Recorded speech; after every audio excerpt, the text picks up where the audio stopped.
Hello, sword friends. I am here to issue a rebuttal to my good friend, Rapier's Delight. Now, he just had an awesome video where he was talking about what is a munitions grade sword. I want everyone to, before you watch this video, make sure you go and watch his video because he lays out an awesome discussion. It comes out from the fact that in modern collectors, especially if you're trying to purchase a sword from a modern manufacturer, oftentimes munitions grade sword treated as a lower grade of sword, a lower line of sword, a grade B quality sword.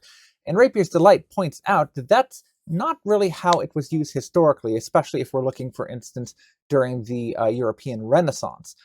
So go and check that out because I agree basically with everything he says. But I wanted to add a different take to it. Where does this idea even come from? Why are we using that? How did the terms get confused? And I have a couple of ideas as to why militia swords might be considered like lower quality. So he brings out a couple of them, and one, the idea is that militia swords might be mass-produced compared to an individual custom bespoke sword from someone higher class. So that is one idea. But what about the term? And I wanted to look at it from the how it's used in modern English and specifically American English, since of course that's the context I'm coming from. And oftentimes the American experience is different than the European experience, the British experience, what have you. So I did a bit of a search to how the term is used in the 20th century. And I found a lot of hits referring to items that qualified as being munition grade or munition grade quality items that dealt with components that were used to build things.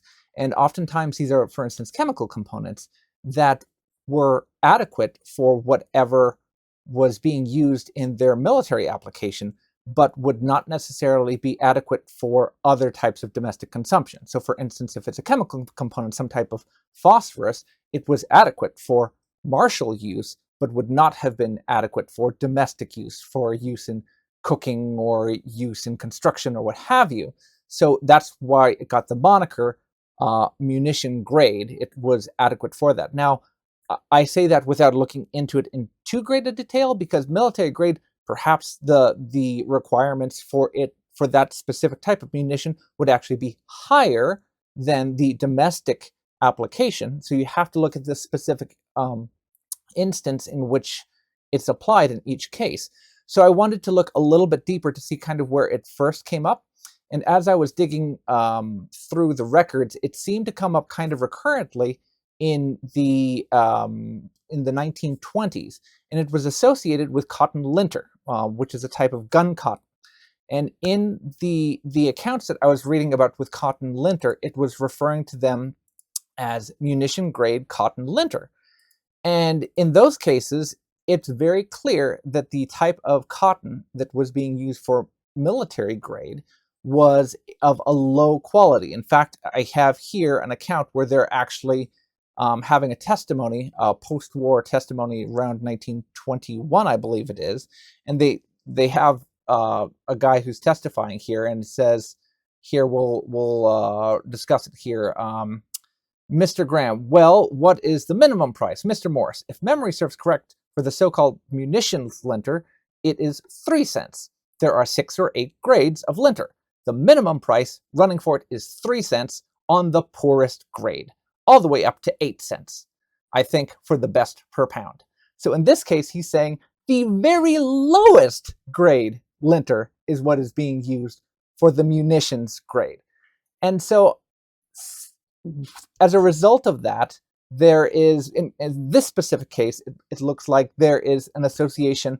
And again, perhaps this is something that is known in gun culture and has been expanded apart throughout other aspects of society. And again, I'm not a gun guy, so if you happen to know guns and know your gun cotton, perhaps you can weigh in on this. But I think that this has permeated perhaps American vernacular, that this munitions grade is known to be of the lowest cut of whatever is being in use. So that's a nuance that sometimes there's one definition on one side of the pond and a completely different use of the term on the other side of the pond, and something to keep in mind. Now, another point that I'd like to point out to Rapier's Delight, he brings out a good point looking at some of these swords that are in arsenals in Europe and saying that these swords, while they're mass-produced, they're produced of very fine quality.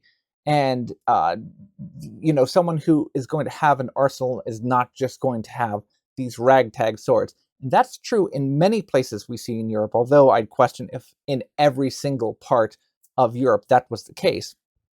But if we look in other places of the world, that is not always the case. This here is a Dao from Qing, China. And we have many gorgeous swords from Imperial China. However, during the latter part of the Qing dynasty, the ability for the central government to control the entire nation, the entire empire, started to fall apart, and the nation was racked by numerous uprisings, by foreign powers coming in, by revolutions, by lawlessness and banditry, and individual cities had to start defending themselves from all of these threats. And so you'd have wealthy individuals that would start to form militias, and some of them were quite good, and some of them were not quite good. And so you'd have individual towns that would start to band together, start to defend themselves from whatever threats were available. And all over China, you can find militia armaments. You can find Dao, you can find Jian, you can find shields, you can find spears, and they range in all sorts of quality. So oftentimes we will find antiques from the mid-19th century in China, and they do not conform to any pattern. They will be of, vague configuration. They might look like a given Dao, like a Da Dao, or like a Jian. Sometimes they are all of a single piece of metal. Sometimes they have a very rudimentary hilt. Sometimes they might not even have any type of grip on them at all. They'll just be one big, thick piece of metal with a tang that runs through the end and a big pommel on the end. And these are very clearly just put together by maybe the local smith. They're not even made by any type of, they're not ordered from out of town. It's just put together by whatever funds the local, wealthy to do businessman who's able to afford funding the local arsenal is able to put together. So saying militia sword sometimes can have negative connotations depending on what period and place in history we're looking at. I do agree that if you're specifically looking at late medieval, Renaissance, early modern period in Europe, that perhaps that's giving the swords there an unfair rap, and that munitions grade doesn't necessarily mean it's a low quality weapon. But I just figured I'd bring that those other kind of points to the conversation.